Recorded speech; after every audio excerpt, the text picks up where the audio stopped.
Hello दोस्तों, मैं Dasharath career अड्डा 121 में आपका स्वागत करता हूं। जैसा कि आपने देखा है, आज से पहले भी मैंने कई वीडियो बनाई हैं जिसमें आपको ट्रैक वाइज जीके का पोर्शन मिला होगा।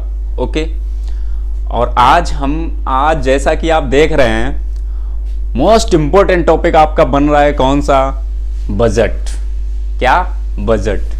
और ये पर एनुअल रहता है, पर ईयर रहता है। हर साल एक नया बजट पेश किया जाता है वित्त मंत्री निर्मला सीतारमण के द्वारा।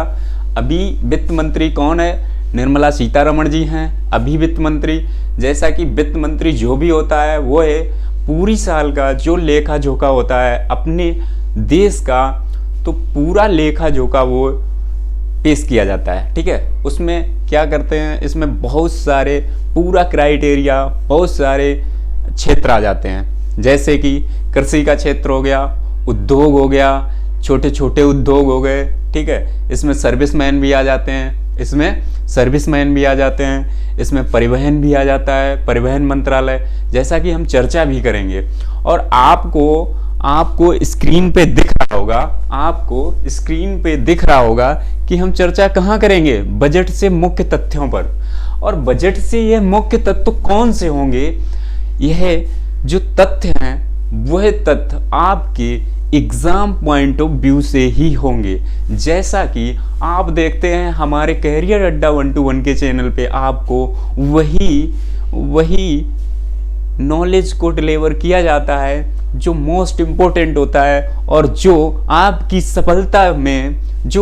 सफलता में एक राह बनाता हुआ चला जाता है। ठीक है, बहुत ही हेल्पफुल हमारे यहाँ डिलीवर किया जाता है नॉलेज। ओके, जैसा कि आप देखते हैं कंटेंट बेस्ड तरीके से हमारे सारे टीचर, हमारी जितनी भी फैकल्टी है, पूरी टीम बेस्ट कंटेंट के साथ आपके सामने उपस्थित होती है। ऐसा ही अभी हमें 2-4 दिन लग गए थे, किसी काम में फंस गए, उस काम के वजह से हमने कोई क्लास नहीं कर पाई। तो आपके साथ अब कंटिन्यू रहेंगे। ओके, और आपकी समस्याओं को देखते हुए हम एक नया टॉपिक डेली डिस्कस करेंगे। तो चलते हैं आज के अपने टॉपिक, क्या बजट से मुख्य तत्व, क्या बजट के मुख्य तत्व। तो चलते हैं, यहाँ हम आपको एक फिगर के माध्यम से भी समझाने की कोशिश करेंगे और कुछ one liner point, most important जो point exam point of view से पूछे जाते हैं, उनको डिस्कस करेंगे। तो बने रहिए आप हमारे साथ, ले चलते हैं आपको नॉलेज की दुनिया में। ओके, चलते हैं फर्स्ट पेज। तो इसमें कहीं ना कहीं डिस्कस क्या करेंगे हम? बजट।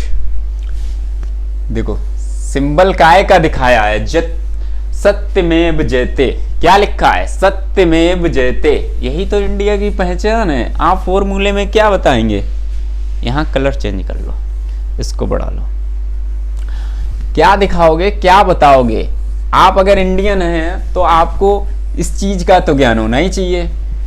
काय का चिन्ह है, कहाँ से लिया गया है, क्या है। ठीक है, और इस शब्द का तो बहुत ही महत्व है। यह शब्द आप चले जाइए देश विदेश, वहाँ पे इस शब्द का बहुत ही महत्वपूर्ण योगदान है।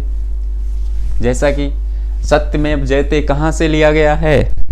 मुंडकानु परिषद उपनिषद से, मुंडकोपनिषद।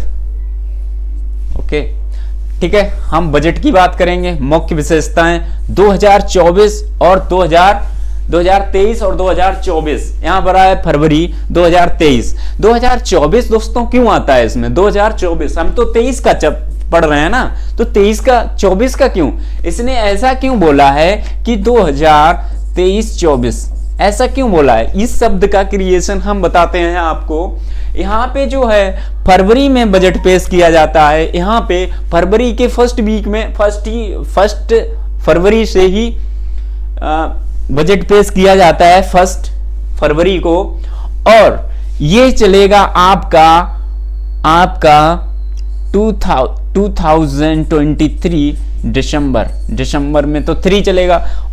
24 का जो मंथ है जनवरी जो है वो कहां से इंक्लूड हो जाता है? वो 2024 से हो जाता है। ओके, तो इसलिए से डबल डैश करके हमें 2 ईयर का नॉलेज होता है। एक मंथ जो आता है हमारा कौन सा, जनवरी। जनवरी कहाँ से, फिर 2024 का लेंगे। ओके चलते हैं,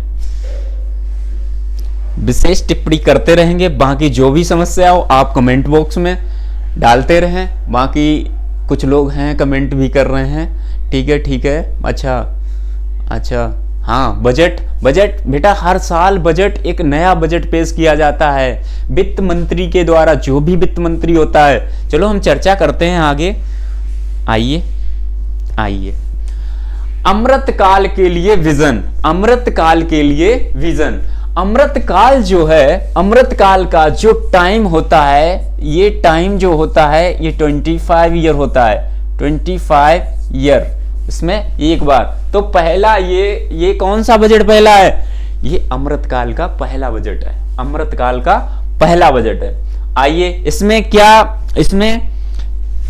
इसमें कौन कौन सी चर्चा की गई है तो देख लेते हैं।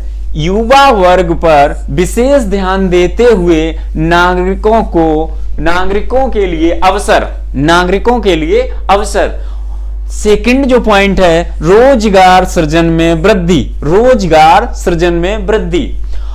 तीसरा जो पॉइंट है, सुदृढ़ और स्थिर बृहत आर्थिक वातावरण। ओके, इसमें क्या बोल रहा है, ये सुदृढ़ मतलब एक मजबूती के साथ, और स्थिर मतलब एक स्थित, मतलब ये नहीं कि अभी कुछ है कि 4 दिनों बाद फिर से टूट के डाउन आ जाओ, ऐसा नहीं, स्थिर। अगर हमने 15% कोई कुछ अचीव किया है तो इसको बढ़ाने की कोशिश की जाएगी, ना कि गिराने की। ओके, बृहत बाहर से, आर्थिक तो मजबूती, इकोनॉमिक कंडीशन जानते ही हैं आप। तो चलते हैं, चर्चा और करते हैं। इन मुख्य पॉइंटों को याद रखें कि अमृतकाल के विजन में कौन से 3 पॉइंट लिए गए थे। युवा वर्ग पर विशेष ध्यान देते हुए नागरिकों के लिए अवसर फर्स्ट है, रोजगार सृजन में वृद्धि, और जो थर्ड है, दृढ़ और स्थिर बृहत आर्थिक वातावरण। Okay, next page. इसमें जो सप्तऋषि का शब्द, जो सप्तऋषि शब्द को यहाँ पे बनाया है, ये एक यूनियन शब्द है। क्या है, यूनियन शब्द है, मतलब 2 शब्दों को जोड़ के बनाया गया। तो इसमें 7 प्राथमिकताएं दी गई हैं। 7 प्राथमिकताओं में कौन कौन सी है, समावेशी विकास। क्या है, समावेशी विकास। सेकंड क्या है, अंतिम छोर तक पहुंचना, युवा शक्ति, वित्तीय क्षेत्र, हरित विकास, क्षमता उभरना, और अवसंरचना और निवेश। इसमें ये अमृतकाल के सप्तऋषि में, इस शब्द में 7 सेक्टर को जोड़ा गया है, 7 क्षेत्रों को जोड़ा गया है। इसमें अंतिम छोर तक पहुंचने का मतलब हो गया परिवहन व्यवस्था। ओके, इसके बाद युवा शक्ति, आप जान सकते हैं युवा शक्ति, जैसा कि आप सिंबल भी देख रहे हैं। उसके बाद वित्तीय क्षेत्र क्या होता है, वित्त की तो हम पूरी बात ही करते हैं, लेखा जोखा जो भी राज्य का और केंद्र का रहता है उसके बारे में यहाँ चर्चा होगी। ठीक है, परिवहन मंत्रालय भी इसी में इंक्लूड हो जाता है, टैक्स कर आ जाते हैं, टैक्स वाला पूरा सिस्टम। हरित क्रांति यह कहीं ना कहीं कृषि से, कैसे, कृषि से, यह कृषि से। उसके बाद क्षमता का उभरना, मतलब अगर हम पीक पे पहुंच चुके हैं, यहाँ पे सिड्डी बाय सिड्डी चढ़ते ही जाएंगे, 60 पे पहुंचे, 70 पे पहुंचे, इस तरीके का है कि ये सिंबल भी आपको दिख रहा होगा। क्षमता का उभरना, हमेशा बढ़ते रहिए आगे। तो ऐसा कुछ करेंगे जैसे अगर 50% आपने कुछ इनकम अचीव की है तो उसके बाद हमें यह नहीं होना चाहिए कि 50 से आप 40 पे आ गए, नहीं, 60 पे जाने की कोशिश यहाँ हमारी सरकार मदद करेगी आपकी। ओके, उसके बाद अवसंरचना और निवेश। इसमें जैसा कि आपको दिख रहा होगा, परिवहन, यहाँ पे हेलीकॉप्टर दिख रहा, वो क्या नाम, एरोप्लेन दिख रहा है, यहाँ पे मेट्रो दिख रही है, यहाँ पे साइकिल दिख रही है, ठीक है, और यहाँ पे ये देखो सारे, मतलब छोटे छोटे सेक्टर हैं। लघु उद्योग हो गए, छोटे छोटे सेक्टर हो गए, और आपके यहाँ पे बिजनेस के कई तरीके हो गए। ओके, उन सभी में यहाँ पे सरकार आपकी मदद करेगी।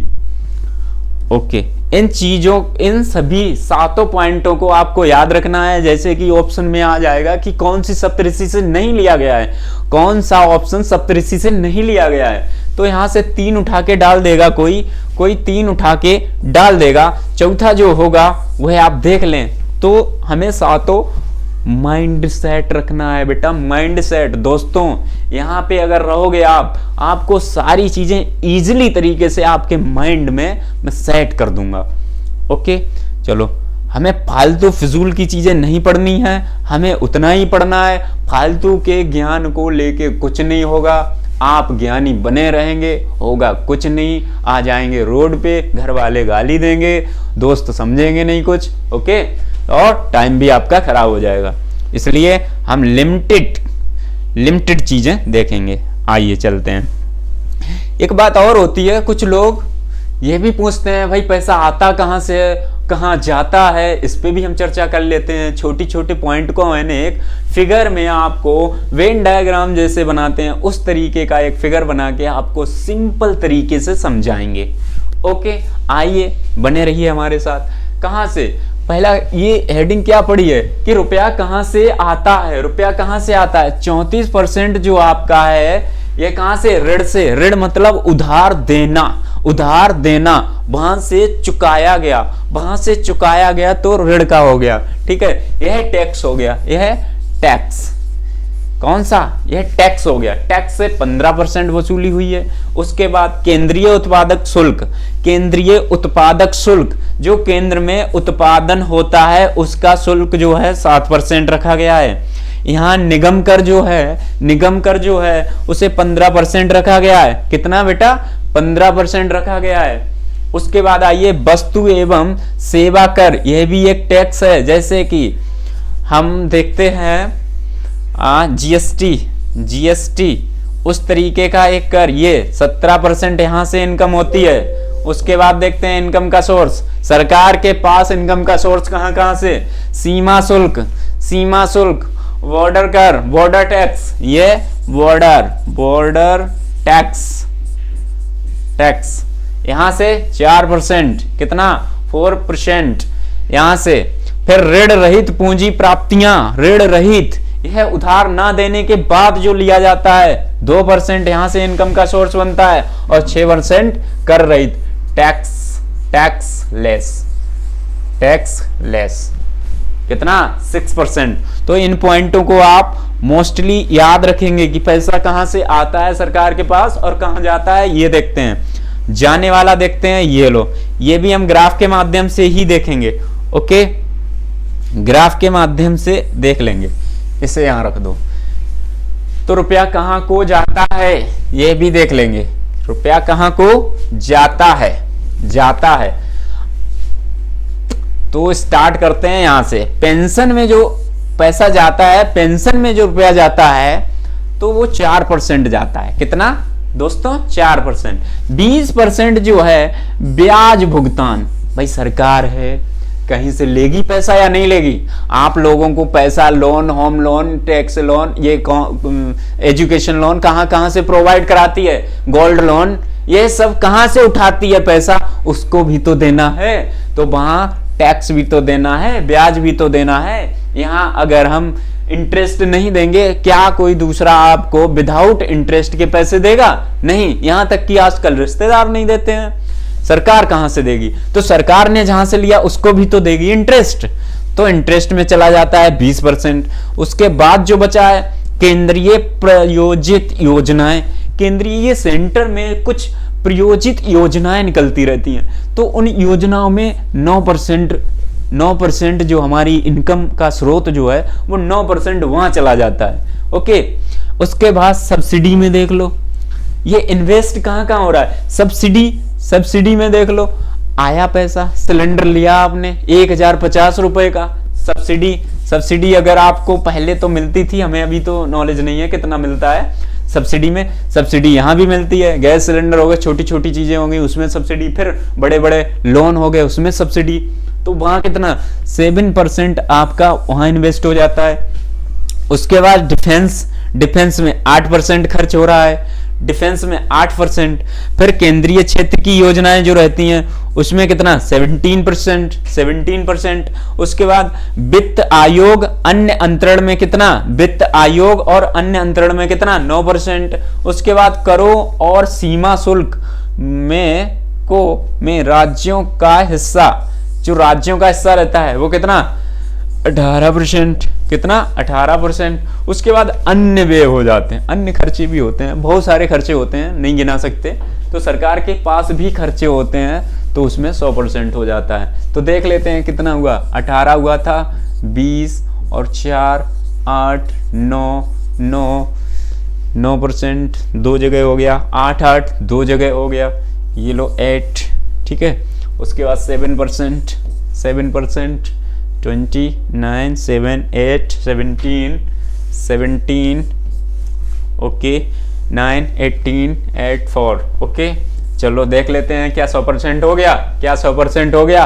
8 4 12 12 8 20 20 और 9 20 और 9 कितना हो गया 29 29 9 38 38 और 8 38 और 8 कितना हो गया 46 46 और 7 46 और 7 कितना हो गया 46 और 7 हो गया आपका 53 53 60 ओके। तो 6 4 10 हो गया 100%। ओके, आइए उसके बाद ये कुछ मुख्य इंपॉर्टेंट पॉइंट है, जैसा कि नोट पॉइंट यहां लिखा भी है, आप इन पे बहुत ही गंभीरता के साथ फोकस रखिए।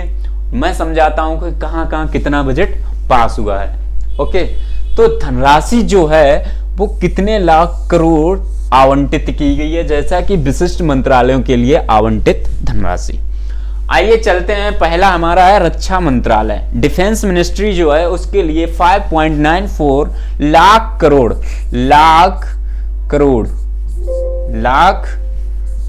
करोड़ का की धनराशि आवंटित की गई। उसके बाद सड़क एवं राजमार्ग मंत्रालय, ये देख लो, ये सड़क एवं राजमार्ग मंत्रालय में कितना 2.70 लाख करोड़ ओके। रेल मंत्रालय, ये लो रेल मिनिस्ट्री, इसमें कितना 2.41 लाख करोड़। उपभोक्ता मामले के खाद्य एवं सार्वजनिक वितरण मंत्रालय, ये खाद्य जैसे कि आप देख रहे हैं कोटा, हमारे यहाँ मिनी जैसे गांव में होता है, ये उपभोक्ता मामले खाद्य एवं सार्वजनिक वितरण मंत्रालय कितना 2.06 लाख करोड़ ओके, कितना 6 लाख करोड़। जबकि गृह मंत्रालय जो होम मिनिस्ट्री है उसके लिए कितना 1.96 लाख करोड़ ओके। उसके बाद आपका रसायन एवं उर्वरक मंत्रालय, रसायन एवं उर्वरक मंत्रालय, इसमें कितना उर्वरक मंत्रालय, इसमें कितना 1.78 लाख करोड़। बेटा कितना 1.78 लाख करोड़। उसके बाद क्या, उसके बाद आपका आ जाता है कृषि, क्या नहीं, ग्रामीण विकास मंत्रालय, ग्रामीण विकास मंत्रालय ओके, इसमें कितना 1.6 लाख करोड़। उसके बाद आ जाता है आपका कृषि एवं किसान कल्याण, कृषि एवं किसान कल्याण में कितना 1.25 लाख करोड़ ओके। उसके बाद आपका कृषि हो गया। उसके बाद लास्ट बता आपका संचार मंत्रालय, कौन सा है मंत्रालय, संचार मंत्रालय, ये हमारे टाइपिस्ट महोदय से ये मंत्रालय था ना, ये वाला जो मंत्रालय था टाइपिस्ट महोदय साहब से यहाँ का आ गया, जैसा कि आपको दिख भी रहा होगा। तो हमारे टाइपिस्ट साहब हैं, थोड़ा ठीक है, हो जाता है, कोई दिक्कत नहीं है। बाकी हम लोग इतने तो समझदार हैं, मंत्रालय 2 बार नहीं होगा, मंत्रालय तो मंत्रालय है, 1 बार ही होगा, क्योंकि इसका मंत्रालय कटा हुआ था। तो हमारे टाइपिस्ट महोदय जी हैं, थोड़ा सेल फोन ज़्यादा यूज कर रहे हैं, जैसा कि हम बोलना चाहेंगे। टाइपिस्ट साहब जी, अच्छा चलो कोई नहीं, बोल रहे हैं सर कॉल आ गई थी और हम ध्यान नहीं दे पाए, चलो कोई नहीं, बच्चे जब माफ़ कर दे रहे हैं तो हम क्यों नहीं, हम तो आपको समझ ही सकते हैं, फिर कहाँ कहाँ आप बिजी रहते होंगे। तो इसमें जो संरचना मंत्रालय है इसमें कितना 1.23 लाख करोड़ ओके। आइए इसको यहीं ले लो। ओके, नेक्स्ट चलते हैं दोस्तों। नेक्स्ट मैंने कहा था अभी आपको वन लाइनर पॉइंट लिखाएंगे जो मोस्ट इंपोर्टेंट होंगे एग्जाम पॉइंट ऑफ व्यू से। आइए आ गए वहीं पे, one liner note point. Railway के लिए 2.4 लाख करोड़ रुपए मिलेंगे। ओके, यहां से आवंटित किए गए हैं। तो रेलवे में 75,000 नई भर्तियां होंगी जो आरपीएफ एंड एएलपी जो लोको पायलट होते हैं। क्या? Loco pilot.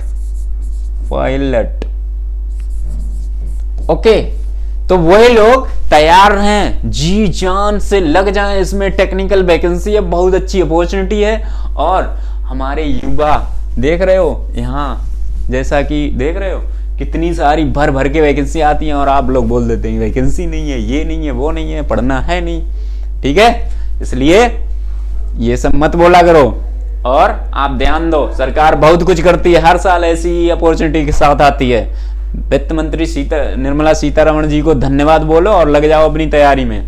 ओके, उसके बाद देखते हैं नेक्स्ट पॉइंट कौन सा। शहरी संरचना विकास निधि की स्थापना। उसके बाद इंफ्रास्ट्रक्चर पर 33% खर्च को बढ़ाया गया। कितना? अगर इंफ्रास्ट्रक्चर की बात आ जाए, आपसे पूछा जाए कितने फीसदी बढ़ाया गया है, कितने फीसदी बताओगे? 33। ओके, उसके बाद देखो कोई मतलब छोटी सी डेफिनेशन भी आ जाती है। तो राजस्व घाटा क्या होता है? राजस्व घाटा क्या होता है? सरकार के द्वारा जो लक्ष्य तय किया जाता है उससे नीचे उसमें होने वाले घाटा को, जो लक्ष्य तय करता है उसमें अगर घाटा हो जाए तो उसे क्या कहते हैं? दोस्तों उसे क्या कहते हैं? राजस्व घाटा। ओके, 1 नंबर का पॉइंट है, आप छाप लो। यूपीपी, लेखपाल, वीडियो और ये तमाम ऐसे एग्जाम है जिसमें ऐसे पॉइंट पूछे जाते हैं। उसके बाद राजस्व व्यय क्या है? देश को चलाने के लिए जो व्यय किया जाता है, देश को चलाने के लिए, ये लो क्या कहते हैं? राजस्व व्यय कहते हैं, देश को चलाने के लिए। उसके बाद पूंजीगत व्यय क्या होता है? पूंजीगत जिस खर्चे पर सरकार की कमाई होती है उसे पूंजीगत व्यय कहते हैं। जिस खर्चे पर, ये पॉइंट, जिस खर्चे पर क्या होती है? सरकार की कमाई होती है। नेक्स्ट पॉइंट, भारत में प्रथम बजट अप्रैल 1860 में स्कॉटलैंड के अर्थशास्त्री एवं राजनीतिज्ञ जेम्स विल्सन के द्वारा प्रस्तुत किया गया था। यह ईस्ट इंडिया कंपनी की तरफ से पेश किया गया था भारत में। ईस्ट इंडिया कौन है? विल्सन साहब। और ये स्कॉटलैंड के एक अर्थशास्त्री थे। स्कॉटलैंड के अर्थशास्त्री एवं राजनीतिज्ञ जेम्स विल्सन के द्वारा ईस्ट इंडिया कंपनी के द्वारा की तरफ से कहाँ? यह Britain, England. Okay, next point, ये मोस्ट इंपोर्टेंट पॉइंट है, आप इसको नोट कर लें। जी अच्छा, ओके जी हाँ, यह 1860 में ही फर्स्ट। कब? 1860। ओके, अच्छा, तो रुचि जी बोल रही हैं 1860 में पहला आया था, अपना तो स्वतंत्र हुआ है 1947 में। वो भी लिखाएंगे बेटा, वो भी लिखाएंगे। आइए चलते हैं, अभी दिखाते हैं आपको सारे पॉइंट, आपको नोट कराएंगे सारे पॉइंट, बस उतना ही कराएंगे। देखो पॉइंट ऑफ व्यू से, एग्जाम पॉइंट ऑफ व्यू से, इस वर्ष 45 लाख करोड़ बजट पास प्रस्तुत किया गया। कितना? 45 लाख करोड़। यह निर्मला सीतारमण का 5वां बजट है, जबकि तीसरा डिजिटल बजट है। अब डिजिटल बजट होने लगे ना, पहले लाल थैले में पेश किया जाता था, ये एक उसको क्या नाम, लास्ट वीक जनवरी में, और अब ये फर्स्ट वीक फरवरी। ओके, तो यहां से ये निर्मला सीतारमण का कौन सा? पांचवा। उसके बाद आइए नेक्स्ट पॉइंट, बजट अनुमान क्या होता है? सरकार आगामी वर्ष में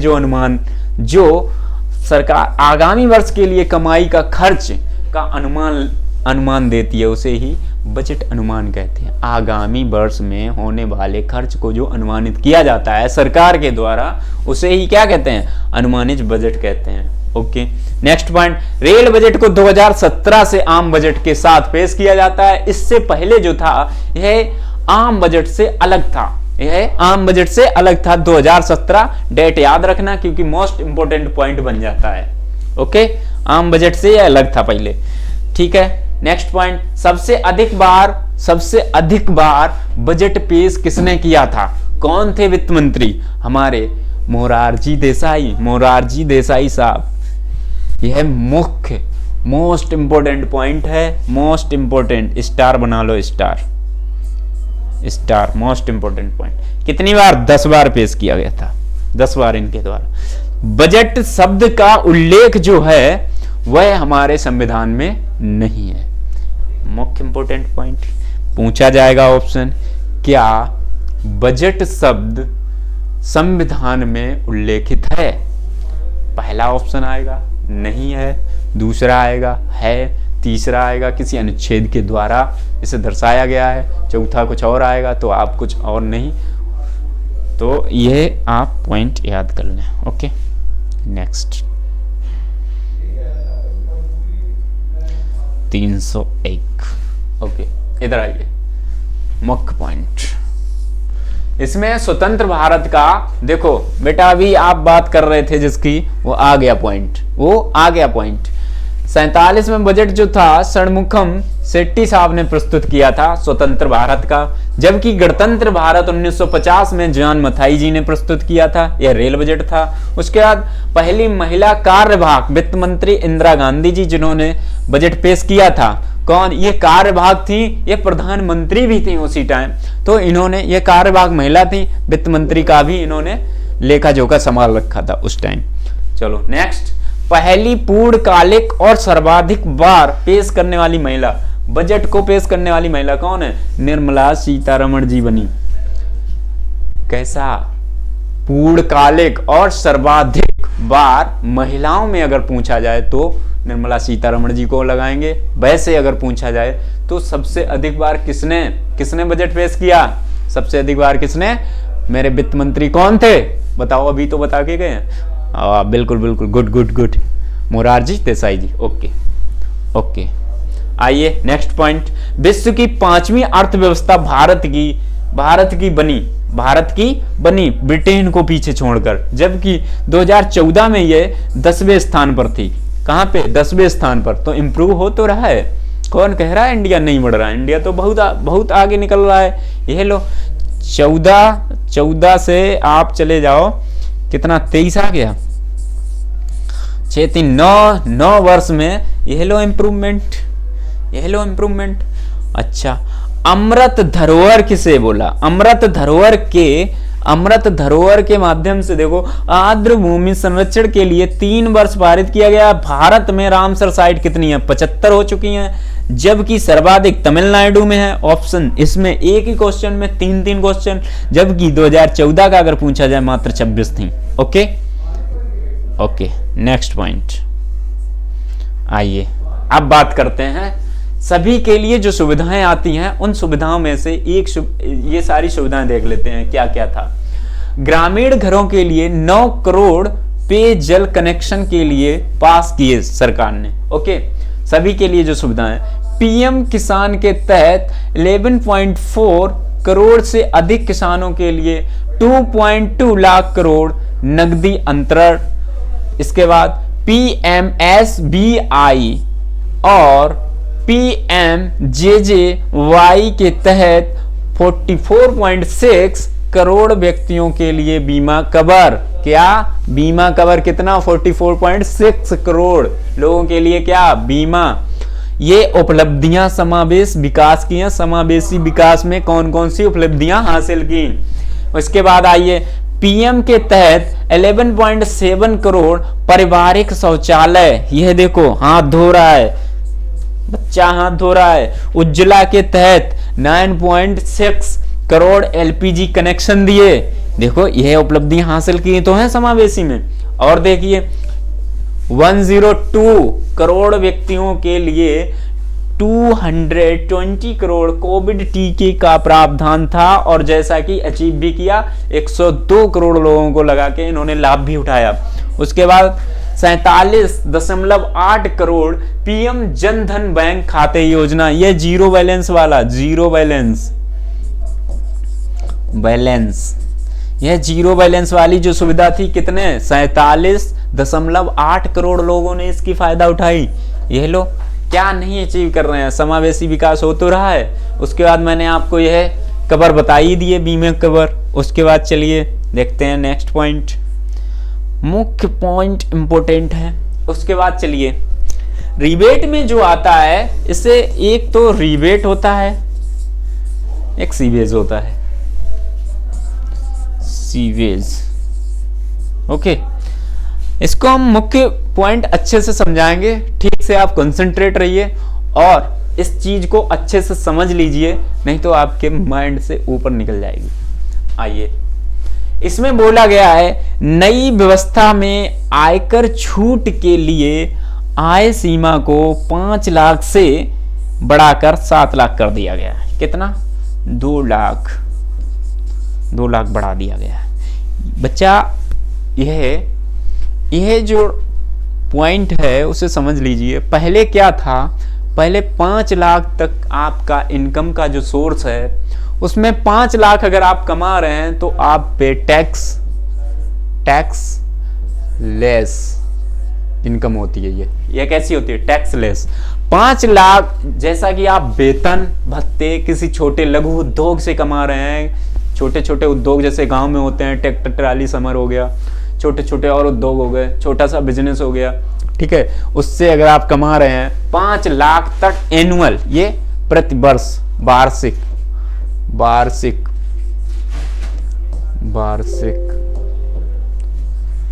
ये कैसी है? वार्षिक। ओके, कैसी है? वार्षिक में अगर आप 5 लाख तक कमाते हैं, आपसे नो टैक्स लेस इनकम है आपकी। ओके, टैक्स लेस इनकम है। जैसा कि इसको 2 लाख और बढ़ा दिया गया, आप एक साल में अगर 7 लाख तक इनकम बना रहे हैं तो आपसे कोई टैक्स नहीं लगेगा, चलो देख लेते हैं, आगे वाले मोस्ट पॉइंट बताते हैं। इसमें क्या था, पहले वाली जो थी 2.5 लाख तक क्या था, इनकम के सोर्स के बाद मतलब 5 था, 5 से 7 कर दिया गया, 7 लाख कर दिया, कितना? 2 लाख इंक्रीज कर दिया है 2 लाख। इसमें क्या है, छूट सीमा बढ़ाकर 3 लाख की गई। पहले क्या थी, ये 2.5 लाख थी। इसमें क्या किया है रिफ्लेशन में, इसमें पहले 6 साल था, इसमें जो था पहले क्या था, 6 से अब 5 कर दी गई, इसमें 5 कर दी गई, पहले 6 थी। इसका हम ड्यूरेशन आपको बता दे रहे हैं, जैसे कि इसमें लिख रखा है सीमा को बढ़ाकर, क्या? सीमा को बढ़ाकर 3-3 लाख के ड्यूरेशन में चलेगी। और जैसे अब स्टेप बाय स्टेप चलते हैं, पहले 6 स्टेपों में दर चेंज हो जाती थी, क्या? टैक्स की दर जो थी वो चेंज हो जाती थी, अब 5 वर्ष में चेंज होगी। देखो, यही तो खेल है। आइए, इसको थोड़ा इधर रख दो। ओके, आइए सारी चीजें मिटा दो, उसके बाद समझ ले रहे हैं, दोबारा समझ ले रहे हैं आराम से। इसमें क्या था कि 5 लाख से 7 लाख कर दी गई, यह सीमा बढ़ा दी गई, मात्र 2 लाख इंक्रीज कर दी, 5 से 7 लाख कर दी है। इसमें क्या था, आपकी जो इनकम, वार्षिक इनकम जो थी 5 लाख थी, तो उस पर कोई भी टैक्स नहीं पड़ेगा, जबकि अब क्या कर दिया है, इसे 7 लाख कर दिया, इसे बढ़ाकर 7 लाख कर दिया, 2 लाख और बढ़ा दिया, तो एनुअल आप अगर 7 लाख तक कमाते हैं, आपसे कोई टैक्स नहीं पड़ेगा, सरकार ने ऐसा बोला है। उसके बाद क्या है, पहले जो सीमा थी इसको 6 साल थी, 6 से अब 5 कर दी है, लेकिन ये 3 लाख कर दी गई है। पहले क्या थी, 2.5, तो पहले वाली 2.5 थी, जैसा कि अब 3 लाख कर दी है। 3 लाख के ड्यूरेशन में अगर आप 0 से 3 लाख तक कमा रहे हैं, 3 लाख, जैसे आपका वेतन आ रहा है 7 लाख तक आप किसी प्रकार से आ रही है आपके पास इनकम। उसके बाद क्या है, इसके बाद अगर आप 3 लाख तक, 3 लाख एक्स्ट्रा आपके पास किसी एनी अदर सेक्टर या आपके किसी उद्योग से या आपके किसी बिजनेस से या पारिवारिक किसी व्यक्ति की आय से पूंजी, मतलब अगर पिताजी की प्रॉपर्टी पे अगर आप लोग हैं तो पिताजी का डाटा चेक करके देखा जाएगा कि 7 लाख से प्लस कितना हो रहा है, 3 लाख तक होगा कोई, मतलब आप 10 लाख तक एक साल में कोई भी टैक्स नहीं पड़ेगा अगर 10 लाख तक है। 10 के बाद 1 रुपया भी हो गया तो आप पे 5% टैक्स लग जाएगा 3 लाख के बाद। तो 0 से 3 लाख तक आ रही है इनकम तो निल, क्या है, कर निल, कर की दर जो है वो निल है। उसके बाद कोई टैक्स नहीं, यहां तक टैक्स लेस। उसके बाद 3 से 6 जाओगे 5%, 6 से 9 जाओगे वैसे ही कितना 10%, फिर आप कितना जा रहे हैं 9 से 12 15%, फिर 12 से 15 20%, फिर कितना 15 से इंक्रीज ग्रेटर देन 15 तो क्या होगा, तो 30% होगा। इसमें हमने क्या देखा, 1 2 3 4 5, मतलब यहां 5 तक आप 5 स्टेप पहुंचे तो आपकी 5 क्या 5% मात्र, कितनी 5%। जैसे ही आप छठी वाली स्टेप आपने क्रॉस की, कितना 10% इंक्रीज हो गई, कितना 10%, कितना 10%। तो इसमें पहले वाले में क्या था, 2.5 लाख तक निल थे, उसके बाद 2.5 लाख से 5 में 5%, 5 से 7.5 तक 10%, और 7.5 से 10 में जो था वो 15% थी। उसके बाद 10 से जो 12.5 थी इसमें कितनी थी 20। उसके बाद जो 12.5 लाख थी उसके वहां से 15 तक जो थी उसमें कितना था 25। उसके बाद क्या था, उसके बाद 15 से 17.5 तक आप पे 30। उसके बाद 6 स्टेप हो गई, 1 2 3 4 5 6 तक आपको 5 के ड्यूरेशन में इंक्रीज होती रही, क्या इंक्रीज होती रही, 5 से 10 से 15 से 20 से 25 से 30, मतलब 6 साल था। तो यहाँ 6 साल से 5 साल कर दिया ये ड्यूरेशन जो सीमा थी, और उसके बाद ठीक है। और यहाँ 17.5 के बाद क्या थी, सीधा 10% बढ़ रही थी, 30 से 40 हो रही थी। इसके बाद अगर एबव जाते हैं, इससे जस्ट प्लस जाओगे तो यह आपकी इनकम जो एनुअल इनकम है वो 7 लाख से ऊपर जब आप पैदा करते हैं, कितना इनकम का सोर्स बना ले रहे हैं किसी दूसरे बिजनेस से, अगर आपके पास 3 लाख तक आ रहा है तो कोई चार्ज नहीं पड़ेगा। 7 + 3 मतलब 10 लाख तक, आप लाख तक टैक्सलेस हैं, क्या टैक्सलेस। उसके बाद अगर आपके पास आ रहा है, 3 लाख के ऊपर जैसे ही जाओगे वैसे ही आप पे टैक्स लग जाएगा, टैक्स 5%। ओके, नेक्स्ट पॉइंट तो है नहीं, ठीक है। यह मेरा लास्ट पॉइंट था। ओके, यह मेरा लास्ट पॉइंट था। ओके,